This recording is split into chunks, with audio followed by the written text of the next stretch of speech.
Welcome to the Managing the Smart Mind podcast with your host, Coach Kramer. This is episode 57, Getting on Board with Claus Grand Bang. Hey, smart human, I have something new and exciting for you.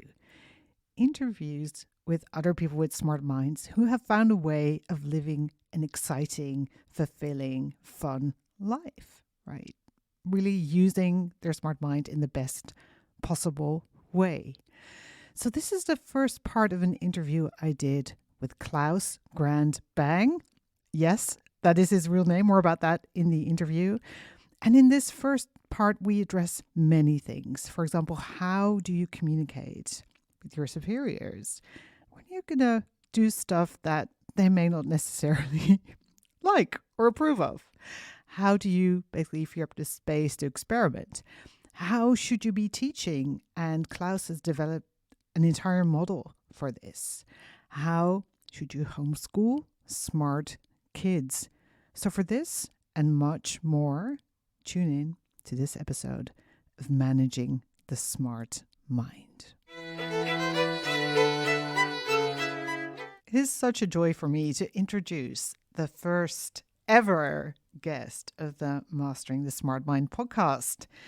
And that is the very smart human, Claus Grand Bang. Now, Claus works in Denmark as an associate professor, but he's not your average associate professor. He is constantly pushing the boundaries of academia, simply, and I quote him here, because he cannot help himself. So he's invented a new method of teaching, which is also giving his colleagues more room to experiment and improve education. And he has a very interesting red thread in his career that we talk about on the podcast. I think there's so much to learn from this interview.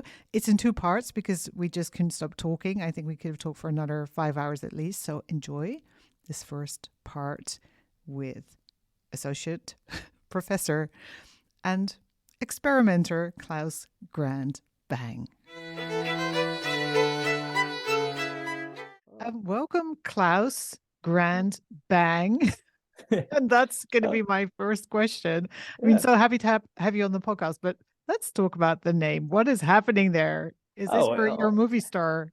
Yeah, you should think so. But there is a thing about, in Denmark that you have a tradition of the man and the woman taking each other's last names. Oh, really? And amazing. When I got married, my wife's name was middle name was Grand, and my middle name was Bang. We looked at each other and said, "Can we do it? Yeah, yes, that would be so fun." And it was. When do you get the chance to call yourself Mr. and Mrs. Grand Bang? This is amazing. so it started out a little bit as a joke, but it was we can take it. We're so self-reliant, and it's okay. Whatever people think. I in official, I often say CG Bang, and right. Then it comes after that one there. But it's also always a super icebreaker, especially in English. And is it actually in your passport? It is in my passport. It is in my driver's license. Usually when I have new students, I start out by telling the story, and it kind of lowers the tension level. Exactly. Because you can make a joke about yourself even with your real name, and then there's nothing really dangerous here. I'm curious, just assuming that this is the perfect name for you, how does it apply to you, Grand Bang? I think it's in a way that I do things. I act like bang, and I'm not afraid of trying to do something which is new, different, which can potentially fail in a spectacular way. So a grand bang. Love it. And I think that's what I've been going through always. I've jumped out on the deep end and afterwards thought, oh, by the way, can I swim? Okay, people listening to the podcast, I do not recommend that you try this at home. So far, it has more or less gone okay. What I mean, since we're on the topic, I was going to ask later, but since we're on the topic of failure, what do you consider your biggest quote unquote failures? I mean, you just thought, I'm just going to give this a go and see what happens. I used to live abroad in Bangladesh and earned a good amount of money. I moved back to Denmark because, well, a little bit story, we can get back to that. And I started my own company because, well, I was the king of the world. I could do anything. And this was just after the financial crisis. And I spent everything I've saved and earned in about a year and a half and was totally bankrupt afterwards. Okay. So I've tried, failing in a spectacular way. I had several employees. I had to say, hey guys, we're not earning any money. The oatmeal is getting boring, and yeah, we're calling it a quit now. I love though how you're talking about this now. So it doesn't seem like you were in any way sort of traumatized or well, hurt. I was, but I think it well, it was my way into academia. Interesting. I had one of my customers. He asked, "Hey, Claus, do you want to take it out on some students?" And I said, "Yes." And so I started teaching part-time a class in marketing. Amazing. Actually thought that was fun, and so kind of a way working through it, and has been working with a lot of entrepreneurs since then. Just today, I had a mentoring class with a new startup, and having felt that, having done that, Having been through it, been sitting there at the end of the month and say, okay, well, could you find a dumpster and pull some bread out for the last part of the month so you get something to eat? It gives a different kind of perspective for sure.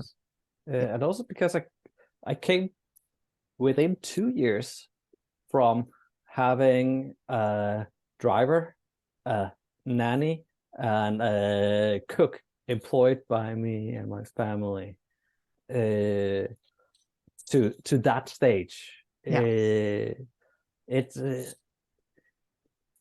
makes you question your choices, but I think I'm also very, very pragmatic. Well, that's it. I cannot change anything about what I've done. I have what I have now, and then I need to go with that. This is what we have to work with, basically. So let's do exactly. And I think working with my students and other people, like having experienced that scale on my own body, well, nothing is strange for once.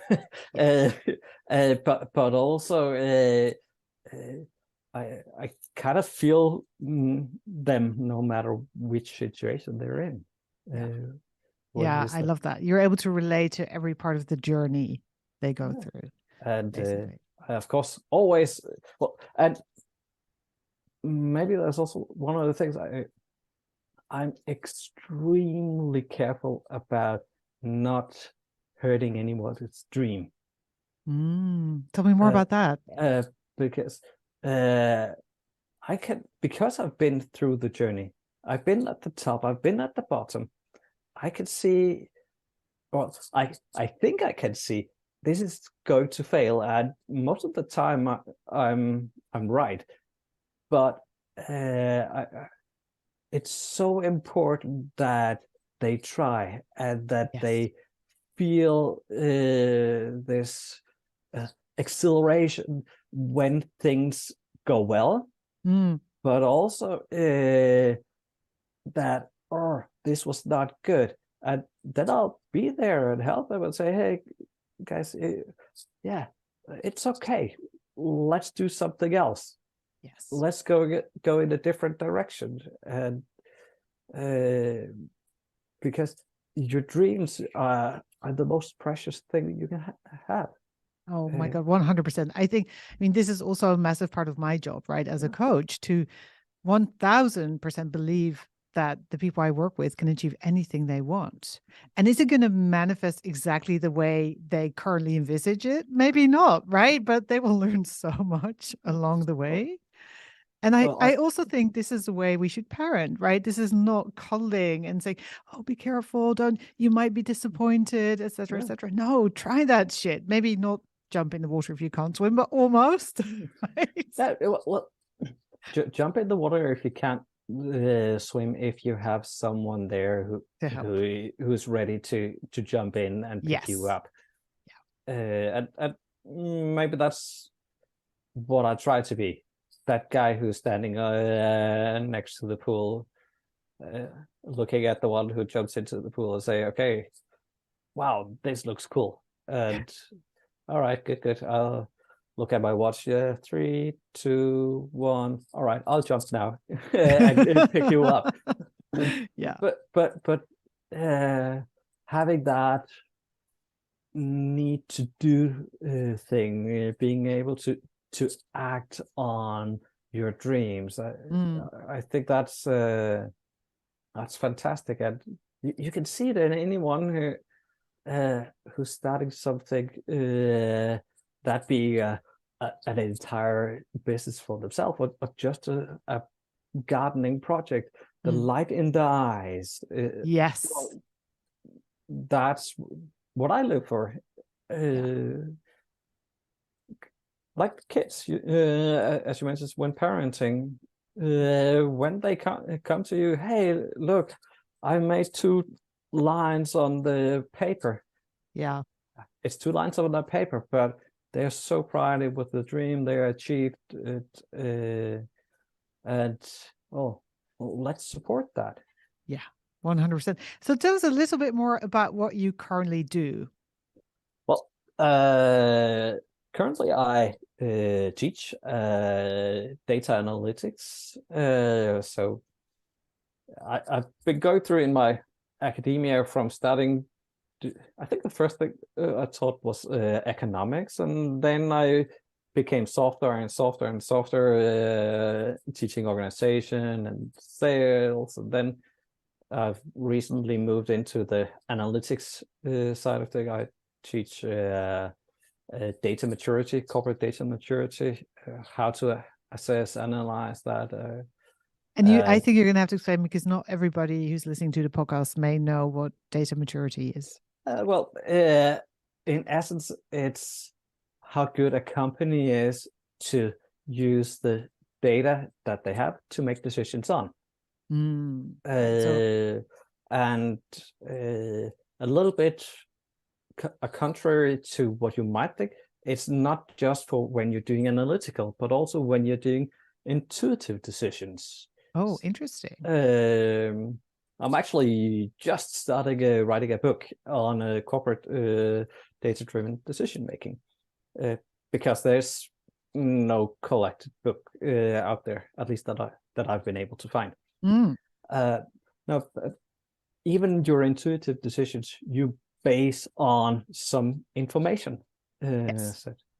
So and if you are not, even in your intuitive decisions, aware of your biases, then you will end up making decisions intuitively that you're not in control of. So by working with setting up the frameworks for of information and data that builds these things, will make you able to do better decisions. And studies on big companies show that they consistently turn bigger profit and consistently are valued higher in the stock markets with that single parameter as a differentiator.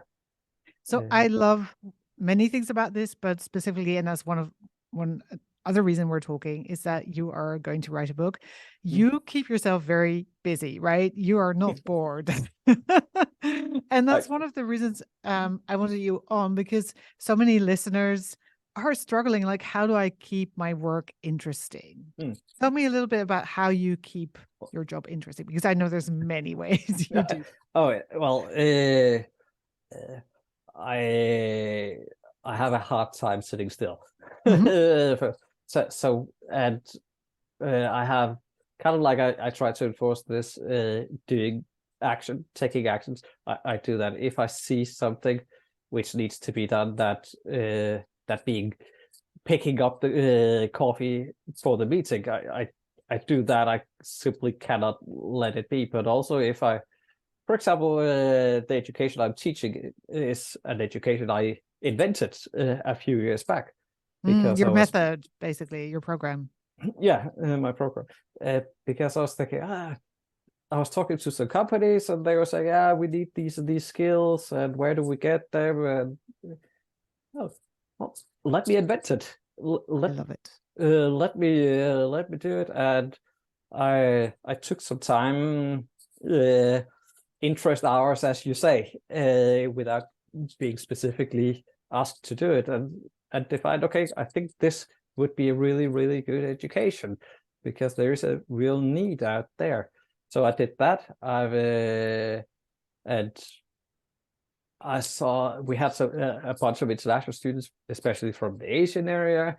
I saw we have challenge in getting them to Denmark and study. Why don't we move our education to them? So I went to the Danish ministry and said, hey guys, can I do an education in Asia? And their first response was, of course, well, we don't know. Nobody has ever done it. We've never done it before. Okay. I went in and found, of course, the wrong paragraph in the law, but something which said something kind of like, well, you can if you get a special permission. And I showed it to them. Hey, guys, it says here that you can't do it. And there's a kind of loophole. There is a loophole for me to do it. And yeah, okay, cool. Then go ahead and do it. And okay, I'm going to pause you there because this is such a great example of just running with your ideas. Because usually when we get ideas, like for many of us, the brain will start, thinking of all the ways it's not possible and offer that to us. Say, no, this is never going to work because A, B, C, D, E, F, G, etc. Right? And instead of just running with it and seeing, well, maybe there is a way. So you just went and then you found the loophole and then you exported Danish education to Asia. Of course, I was so fortunate, or really not, that starting it up coincided. I suppose it was started up in January 2020, and if anyone remembers what happens right after that, yes, I think COVID. We all remember. So let's say that way. It's on pause now, but we have the license to do it. But the idea was to gather students from all over Asia in Singapore, but travel restrictions for everybody and still in place in many. We cannot do it, but it's a matter of seeing things and going with it. And then I have a boss which knows that if I'm not allowed to do it, the things that make sense for them, then I will do some other things because I cannot be stopped. Okay, so again, I have to pause you, right? So your boss actually understands how you work. Yeah, it sounds like. Yeah, no, and well, the funny thing about it is that I used to be her boss. So good. Okay, so you Uh, change roles and you know each yeah, other and yeah, understand each other. yeah. And she's much more into the administration and keeping all the things in the right boxes. And I'll look at the table and say, yeah, they're approximately there. It's okay. Let's move. Next. Next. And working in a government organization with all accreditations and all that, that's not necessarily the best way of being at the top of the Well, especially with your brain, right? So, and that's another reason I'm curious about this, because so many smart people struggle with having so many ideas, wanting to try new things, and being in organizations that are actually terrified of anybody making a change. So, oh, how do you navigate that? Do you terrify your colleagues? oh yes, I do very much. Tell me. And for example, I have a program, and again, coming up with things. I invented my own teaching methodology. I call it HAL, Hybrid Adaptive Learning, and it's because it's hybrid. It's both online and physical. It's adaptive because it adapts on all levels to the student, and it's learning because it's not teaching. I don't teach Oh, at I'm all. going to pause you again, right? So this is a massive thing, like the difference between learning and teaching and how valuable it is. So why was that important to you to differentiate that? Because I saw so many people, or not people, students, young people, just going down, looking sad, and jumping onto your Instagram, TikTok feed, whatever, in the class. And I was like, well, why isn't it? I think this is super interesting, super exciting, this topic here right now that I'm talking about. And then I went back and said, why is it that you want to learn anything? Because my purpose as a lecturer is not to teach. My purpose is to make the student learn. And what makes them learn? Well, what makes people do, and what makes people do think? Well, is if they feel a need. So what can I do instead of trying to shove knowledge down their throat? Well, I can turn it around and try to get them to open up and bite at the different things that they need. So I've turned it around and say, okay, I'm not going to teach it, but I'm going to manipulate the need for knowledge. And then my next epiphany, or if you could say that, in that was that, hey, I cannot teach when they need it, because I don't know when they need that specific information. So I need to release myself time bound from their knowledge consumption. Right. So basically you stop trying to control their journey of learning. In Exactly. other words. It's their journey, it's their learning, and it's their experienced need for knowledge. So what I did was I said, okay, I'll take these company cases, these challenging problems, and I'll take all the theory that I have. I'll take them out in small bite-sized videos. So I've created more than 50 videos. Trust me, that takes a long time. But it's so much worth it. And then I meet with the students once a week and say, hey guys, what have you done in the past week? How did that go? And what are you planning on doing in the next week? But this is almost like a coaching conversation. It's totally like a coaching conversation. Because it's entirely up to them when they want to do what. One of the first comments I, of course, got talking about scaring people, this scares the beep beep out of the students, and they also become a little bit angry to begin with. I don't tell them when they're going to learn different stuff. And and of course, some of them are probably going to worry about, like, how am I going to get my grade? And how am I going to understand this when there's nobody teaching it to me? Is this guy a fraud? Yeah. Who is But, he with the but Grand Bang name? yeah, What yeah, is exactly. happening? It sounds like a Nigerian prince, right? Yes. So no, Yeah. but the thing, after they come over this is so stupid phase, they binge watch. Oh, interesting. So in this program, which is about 12 weeks, after the first 4 weeks, they on average has covered 70% of the curriculum. Wow.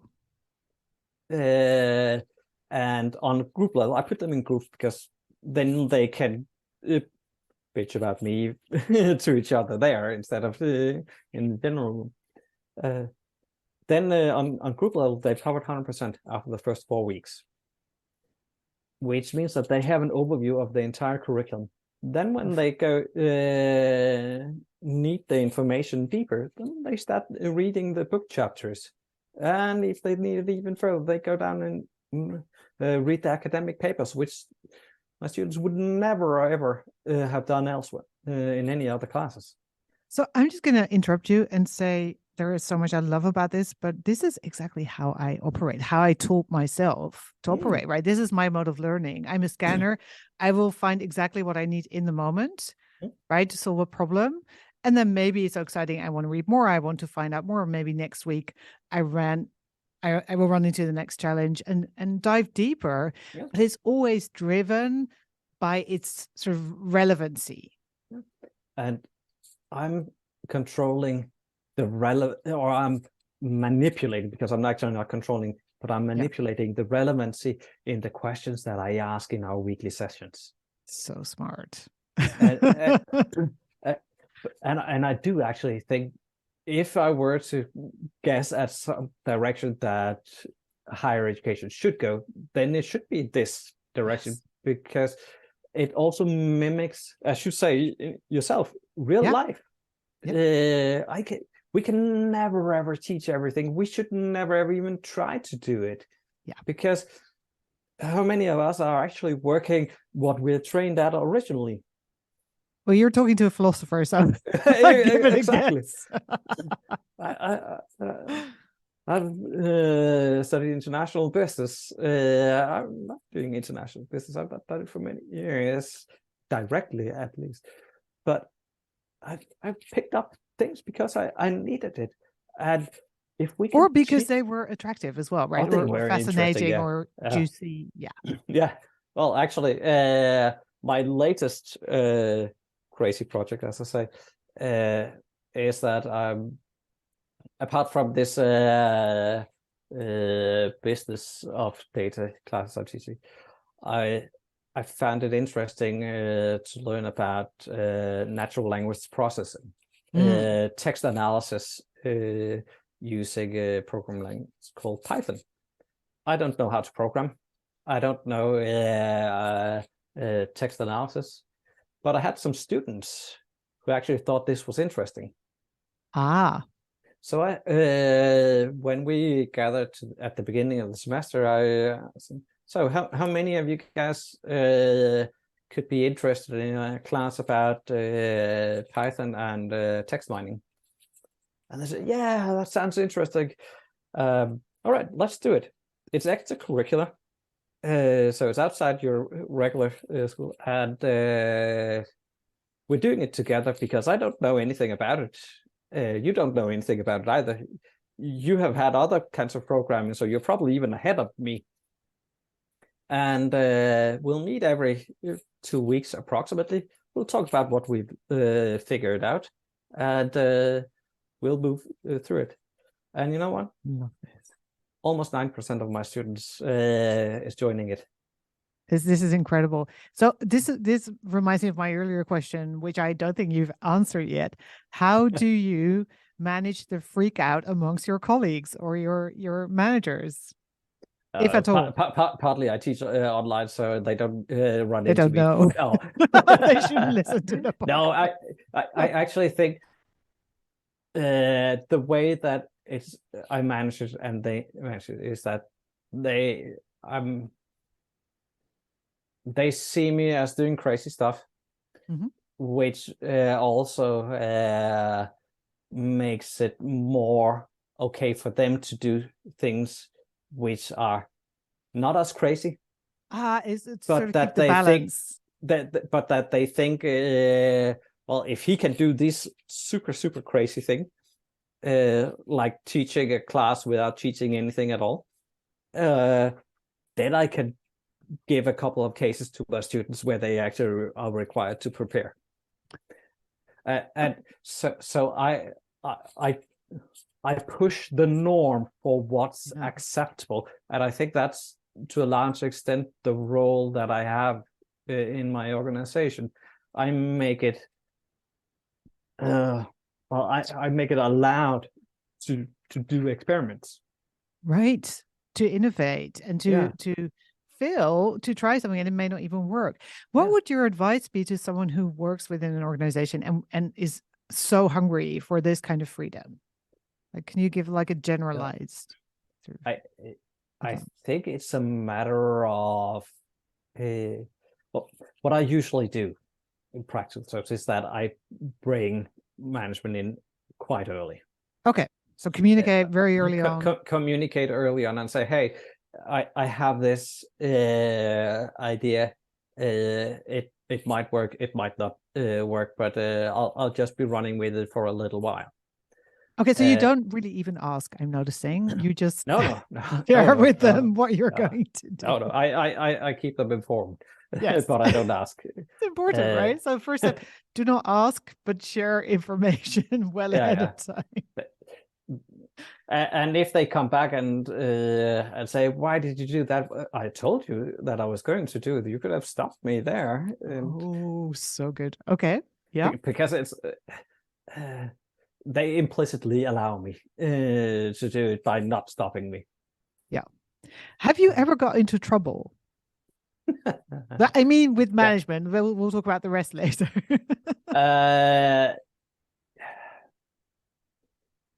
Yes, but it's actually very rare that it has come directly at me. That it's very rare that they have said directly to me, Claus, that don't do that. That's too stupid. I think the only two examples I can remember. Once was I hit the SWOT model with a passion because most people misuse it so grossly. Okay, so for people listening who don't know what a SWOT model is, strength, weaknesses, opportunities, and threats, and it's one of these acronyms that you can use for almost any purpose. Yes, but, or abuse. Or abuse. And the problem with students is that it's so easy to use that they start using it before they have the tools to actually use it. So I at some point I wrote a former boss later in the evening and told her, hey, I'm going to burn a banner in the classroom tomorrow which says SWOT. And just before walking into the classroom, I got a call. No, you cannot. We talk to facilities. We can't. You're a hazard. That's fire hazard and it's dangerous and all these kind of things. And we're not insured. The batter on the table and said, hey, I'm not allowed to burn it here, but you know what? And the funny thing about it is that I tell that story to the students as well. And that makes them remember, okay, this is a dangerous model. If I have Claus, I'm not going to use that, at least unless I'm very, very, very certain about what I'm doing. So good. The other time was we had a project with the Middle East, and then I got wars and things in the Middle East, so we couldn't go with the students anyway. So we had to camp out in a holiday on campus and try to do things with there. And one of the case companies had these fog cannons you use like jewelry stores so that thieves cannot run away with stuff very quickly. And they had a sample of that. I thought, wow, that's so cool. I cannot imagine that working for real. And I of course said, well, let's try it. Of course So you did. I set it off in the classroom, and true enough, I couldn't see my hand like this far from me, and it was so cool, so amazing. And but then we opened the windows, and I walked down into the hallway. I was standing there and speaking to the janitor, and looked over on the side and said, "Why are all these lights blinking here?" And he turned ash white. I said, "Shit, there's a fire. Why is the alarm not ringing?" Well, we turned the sound alarm off because there is carpenters and craftsmen in the building. God. I said, which room is that? Room blah blah blah. That's not a fire. It's so they had to call off the fire department, and they had already jumped into the cars and things like that. And well, I got a little bit, and I had to promise that I don't do that again. Right. So you've been reprimanded, and you won't. Yeah, and I promised I'll ask next time I'll do it. And then they said, no, don't even think about doing it. So don't even ask. Listen, how have you always been this experimental, like from a very young age, or did you grow into it? I think I just some extent always have been, but in quite different scale. As a kid, I wasn't that. I was like you weren't blowing stuff up. No, not at all. I was a little bit of a quiet boy. I had my two nerd friends, which we were hanging out with. I think the change, so to speak, came when I what was it, 15, 16? I went to a year high school in the US. So an exchange. Exchange student, and I got to live with a really amazing, fantastic family. Like one of those families where you say, okay, that's just book-wise. It's simply not true. Super intelligent, super friendly, super good at any sport that they just pick up. They just all the way through good people. So also, friendly geniuses who can also do sports, basically. Yeah, so annoying people. No, but one of the things which I remember it maybe even every couple of weeks or something like that.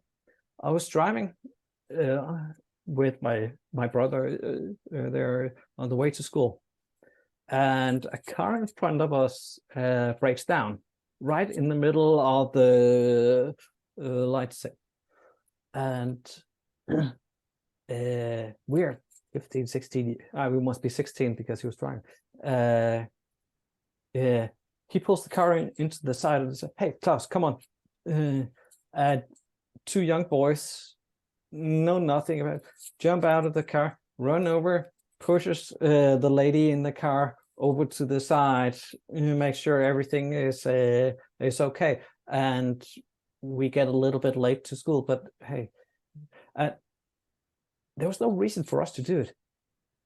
We could just have driven past. There's many other people. There's many other more responsible adults, right, and more qualified to help, maybe more qualified to help in any way. But still, two young boys jump out of the car, jump out of their way to help someone that they don't need to help, and just because you can. So you think that was a pivotal point where you you decided, I'm going to try anything? Yeah, I think so, because hey, just that look and the smile on this lady's face. I've never seen her before. I've never seen her since, but I still remember that that one. Thank you, because she was sitting in the big middle of a big intersection, trucks on all sides and everything, and some young boys just jumped out and I think helping people is the most rewarding thing in the world. I totally agree. Yeah. And I also think that's most of the things that I do, these things that I jump out into, it's because I see it can make a difference for some people. Like right. with So the that's teaching, a great like qualifier in that you don't just jump into the water. You jump into the water with a very good reason. Yeah, it's always with a purpose. Yeah. It's always because there is someone in need or something in need. I do the education because there's some people in some companies that need these skills and some young people who cannot get an education.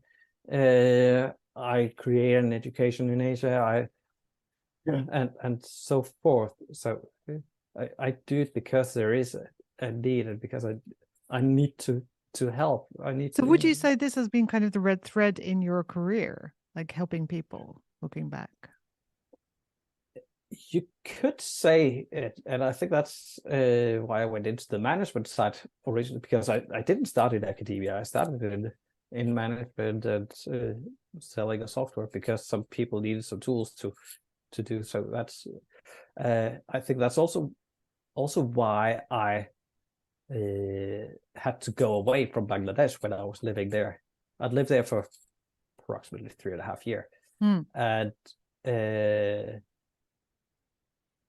it's a third world country with everything there is about it. People starving and beggars dying on the roadside, and I could feel that I was starting to not feel sorry for them. Right, to sort of harden yourself against it and not care because when you are in a place where either you need to become hard and excluded from you, or else, at least that's my opinion, you'll go crazy. Yeah. I have a best friend who's from India, and she said, you cannot come to, I mean, she would love for me to come to India, but she said, you won't be able to deal. You will want to adopt every little child you see. Right? Yeah. Like just, no, and that's the thing. I don't say, okay, I have a good job. I have good job opportunities. I can be the top of the world, but I simply cannot live with myself being that person where I'm looking at the guy dying on the street and say, "Hey, why don't you get a job?" Yeah. Well, but I think there is some space in between. Right? There is, of course, but I could feel I was at the pivot point. Right. So that's when you decided to go back to Denmark. Yeah, exactly. And waste all my money. And learn how to not run a business. Yeah. So I think that's I've been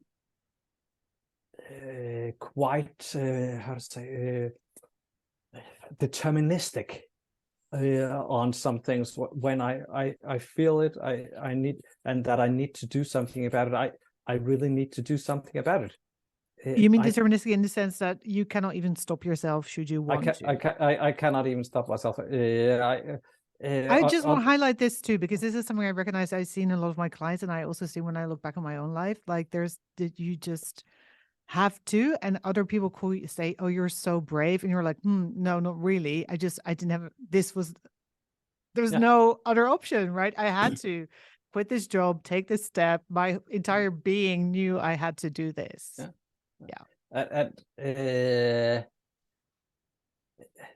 when you are in it, you say, okay, it's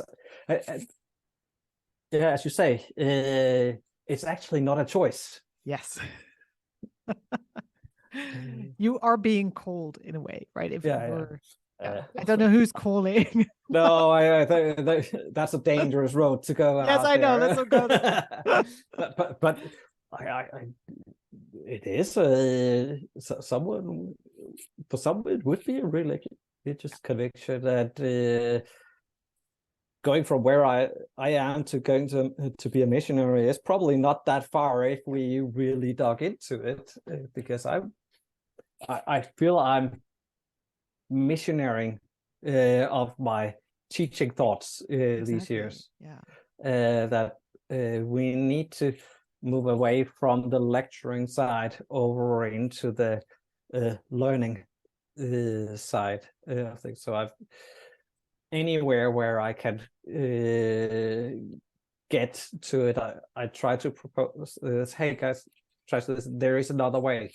Yes. There is a way. And on that topic, I have a quick question, because Yeah. there may be parents listening right now, smart parents who are homeschooling smart kids. Yeah. What is your advice to them? Any tips? Let them experiment. Mm. Is probably my best tip here. Yeah. And don't stop them too early.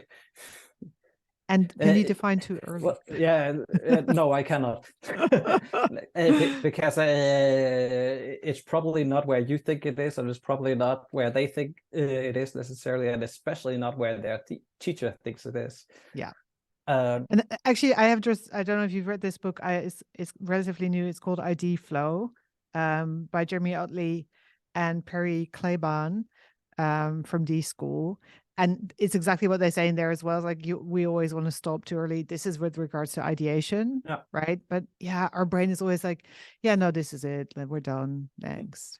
No, and I actually, it's great that you mentioned that. I just today with my student had design thinking as a tool, because I love it, and especially when I keep them in the ideation phase, they hate it.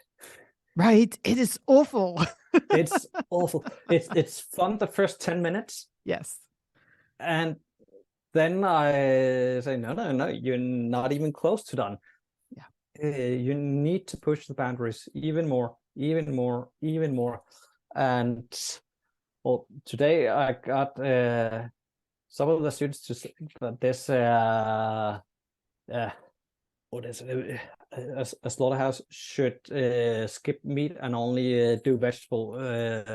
Right, become instead. vegan or yeah. Vegan slaughterhouse, and then they should feed all the meat to insects instead, but it was so they were cringing before getting there, and then they get over this, and then it starts moving, because it's, oh my God, the innovation height is so often way too low. Of course, I have to be careful evaluating them on my scale, but as you say, you stop way too early, because you think, okay, now's the thinking solution. is so boxed in. Thank you for listening to that first part. Sorry for the abrupt ending. Still learning how to edit this stuff. Keep an eye out for the second part of the interview with Claus, with more juicy stuff coming soon. Bye-bye.